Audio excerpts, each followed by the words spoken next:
Hi everyone, welcome to another book talk for the Latinx and Kid Lit blog. I'm Dora Guzman, one of the contributors, and I'm here again with... I'm Sonia Alejandra Rodriguez, and I'm also a contributor to the Latinx and Kid Lit blog. And today we're going to talk about Separate is Never Equal, Sylvia Mendez and her family's fight for desegregation. It is written by Duncan Tonatiuh, winner of the Pura Belpre Medal. This has actually won a lot of awards. It won not only the 2015 Pura Belpre Award nominee for illustration, but it also won the 2015 Tomas Rivera Mexican American Children's Book Award, the Jane Addams, and the Cybert Medal nominee as well for informational text. It is about the Mendez family, right, and their fight. This is before Brown versus Board of Education, their fight for their school's desegregation. They were separated. This is a family that came and they were separated, right, into a school primarily for Mexican Americans and then a school for children who were white. And it's their fight with the Board of Education and just getting those equal rights in the schooling system. So what did you think, Sonia? Well, of course, I loved it. I found that it's very Renaissance today, right? It's relevant. It resonates to like what is happening right now. I can't help but like think of the ban that they're trying to do with like critical race theory, the ban in ethnic studies in Arizona that was happening, right?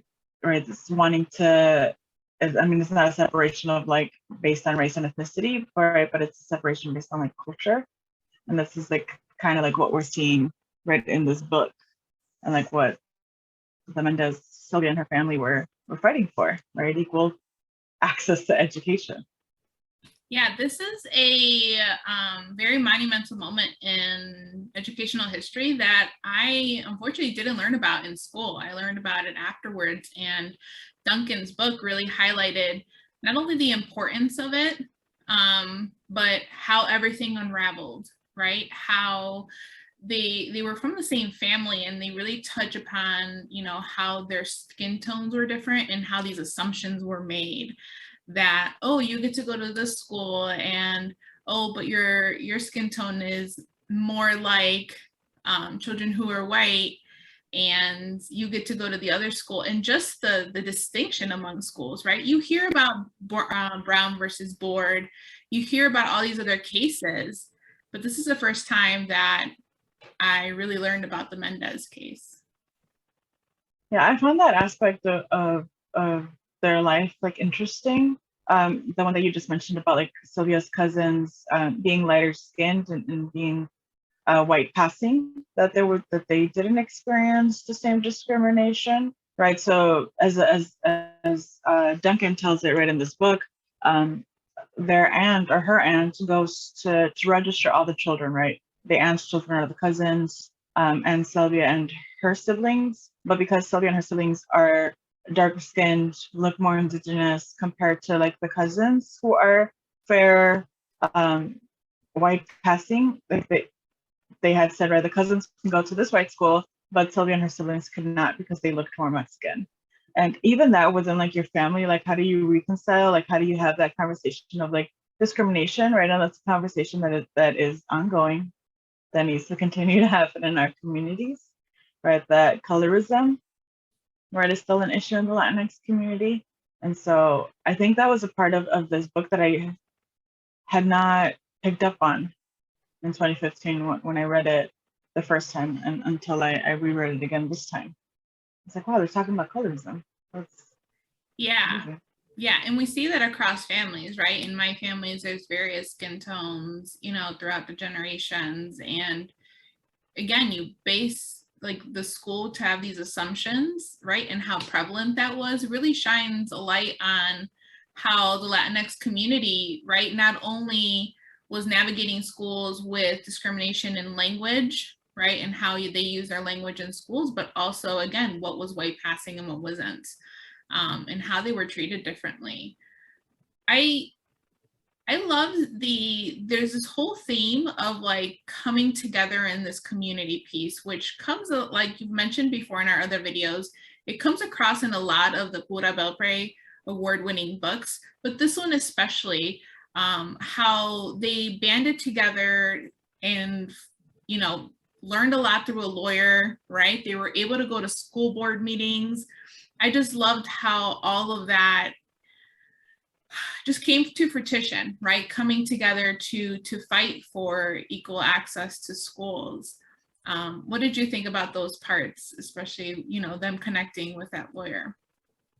Yeah, I think because I mean I recognize the Sylvia Mendez story. I knew that this was going to be there's going to be like a coming together, like community empowerment moment, and I really liked how it really was like it started from the family, like the family going to collect signatures for a petition before they could even like go up against like the school board, and it really just highlights the importance of community, right? Because something as major as this is like being discriminated from like access to education, it could feel like very overwhelming, right? You're disempowered, and how does one fight a system, right, or a power that large by yourself, right? And so I think Duncan does a really good job at highlighting that aspect of the Mendez family, that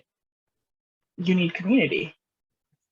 Right, right. There was no way, and especially with the board of education, right, and how that group holds not only so much power, but they need to see that community in numbers, right? That unity, that coming together, saying, hey, this is a universal experience, right?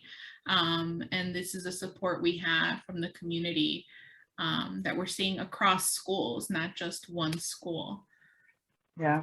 And Sylvia, I don't know if it's Sylvia, but in the narrative, right, it talks about how this discrimination is unfounded, right? And the Mendez's, their family, the complaints are rooted in real things, right? That like the Mexican, quote unquote, like the Mexican school didn't have the same resources, they didn't have the same textbooks, they didn't have the same like equipment as like the white school in their area.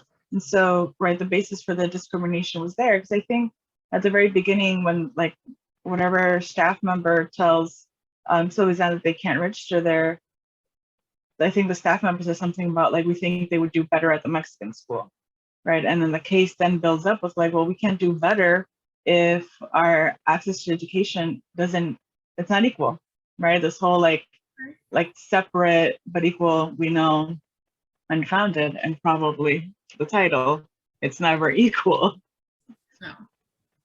No, there was no oversight, and Duncan does a really phenomenal job of even looking at the illustrations, right? How he planned those illustrations and really showing the distinction, right, between both schools in not only the physical materials, but like you said, how, you know, the children were interacted with, right? The various experiences, without going into too much detail, but again, in a way that even children can approach this. We have this in our curriculum, you know, starting at second grade. And while that might be young, like they understand, right, that notion of change, right, of coming together in community.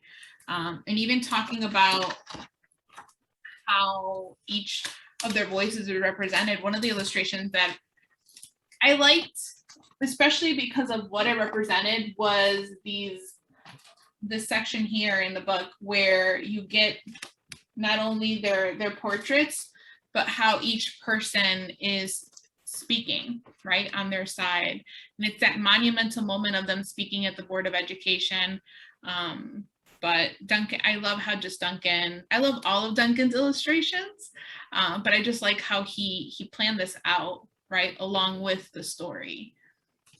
Yeah, and well, we all know, right, by now, like this is like Duncan's like design, right? This is like his art. We know because of the profile, right? The profiles and that he makes, and even in that illustration that you just showed, right? You can see the movement, you can see them speaking, right? Their hands, and that's very yeah, right. So like depending on what they're saying, like you can even like tell like what that attitude might be, right? Depending on the direction of their hands and what they're doing, right? And you have Sylvia even in that little image, and right, without the words, right? You can kind of tell who has power, who's speaking, right? And Sylvia being a child, right, feeling disempowered, but also kind of curious, right? Because she's looking up, right? And it turns out from the story, right, she's the one who has more power. Right. So I thought that was interesting. Yeah, just again how they're looking at each other, and I also just like that it reminds me of, I mean, very much like how Zoom meetings are, right? This grid view. Yeah.